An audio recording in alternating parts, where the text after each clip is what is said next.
everybody, it's Comic-Cade, the biggest kid in comics, and in this very special episode, we're going to be talking about a comic that maybe should have remained forgotten from the 90s. Another gem, only worse, a lot worse. Yay! Static, the cartoon was called Static Shock. Static from the 90s was a great story about a kid learning to be a superhero. This is not gonna be that story. Or anything close. In fact, you're probably gonna feel just like I do at the end of the video. So stick around, because it's only getting wackier from here on out. This is Forgotten Comics.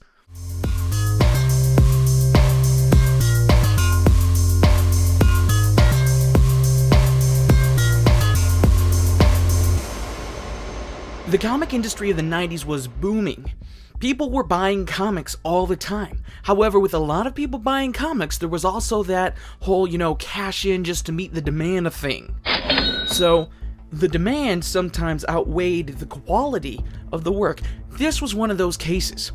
Case in point, you can't usually judge a book by its cover. This is said usually of books and things like that. Comic books is the same deal. You can't always judge a comic book by its cover. But this particular comic book, we can make an exception. Because the first issue, well, as all comics are, most first issues tell how the comic series will be. And this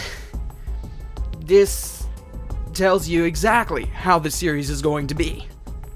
This is yet another comic series that doesn't appear in the encyclopedia, specifically the Marvel Comics Encyclopedia, most likely due to the shame of creating it in the first place.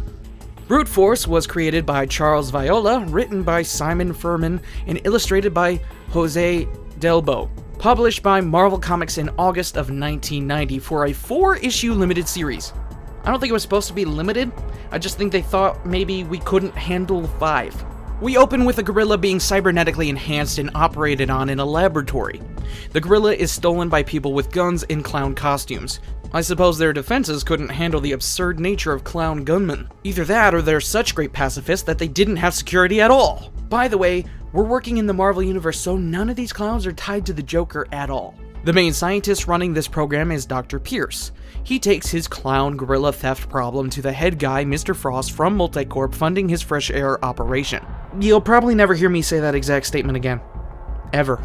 On the surface, Dr. Pierce is an okay dude. Except that he's actually a psychopath!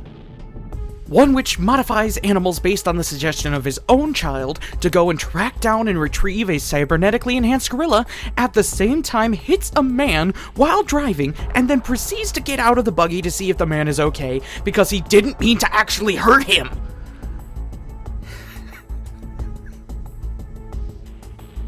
It's been my experience so far that if you get run over by a maniac, you're either severely injured or dead. I know this was the 90s, but a vehicle could still kill a man if it hits a man. He did survive somehow, 'cause comic books or whatever. I'd rather not poison your eyeballs with any more of this crap, so I'm just gonna do my best to completely summarize the entirety of their origin story. The 5 cybernetic and genetically enhanced or abused super animals traveled to the rainforest to get the enhanced gorilla back, based on a hunch made from Multicorp connecting businesses through a fast food chain that linked the Ronald McDonald robbery of said gorilla earlier to the destruction of an unspecified rainforest. This is how you protect the environment right here. Take notes, environmentalists. This is how it's done. This. No surprise, they all fail miserably and almost destroy everything in the rainforest themselves. Then the hippie Dr. Pierce literally tries to kill a man, as I said earlier, and checks to see if he's okay. This is clearly a insane individual. He tells the freaks of nature that he created because he's mentally ill, that they didn't do too bad, even though they weren't even shown how to use their armor, and one of them has literally never been on dry land because it's a stinking dolphin. Then Pierce realizes the people transporting the gorilla got their gear from the one funding his insane experiments, Multicorp, even though he could have easily made the connection the moment he realized the other two companies, Flex and Tasty Tony, were also funded by Multicorp. We, the reader, are returned to Multicorp to see that Mr. Frost has stolen the tech of this brute force team and has applied it to his own evil team of animals. The dude gave a shark legs and buzzsaws. Both him and Dr. Pierce should go to prison for their insane crimes against nature and science.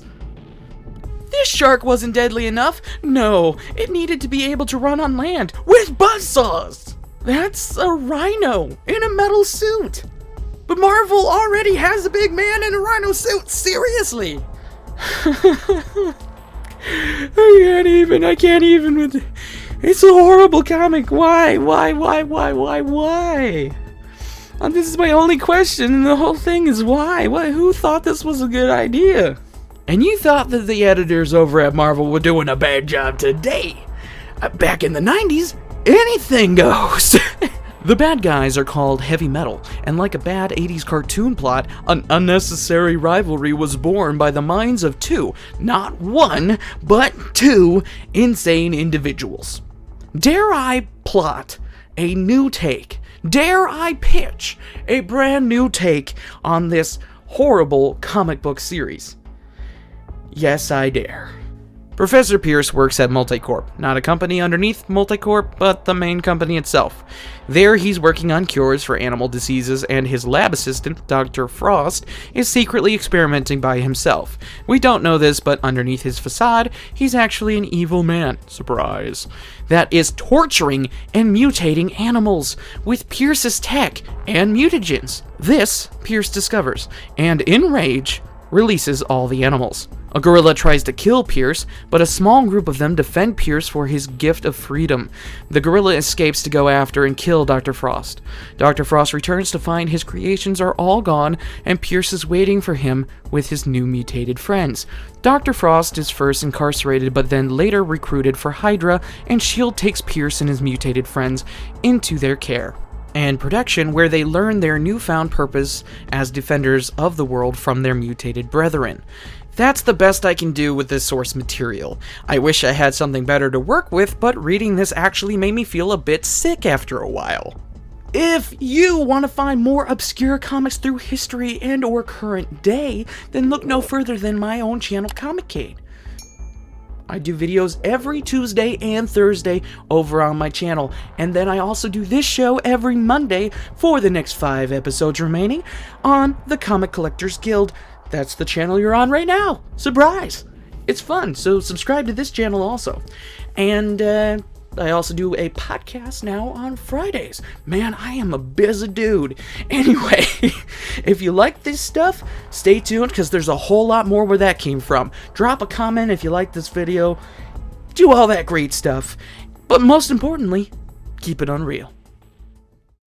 I don't know. I keep asking myself if this was a good idea. Bio-enhanced animals to protect the world from ecological catastrophe. I'm just beginning to think it was a bad idea. Should lions have robotic armor? Should kangaroos be unnecessarily stereotyped into loving hip-hop? Should a dolphin use a public telephone? But I'm clearly not insane, because someone gave this shark legs and buzzsaws. No!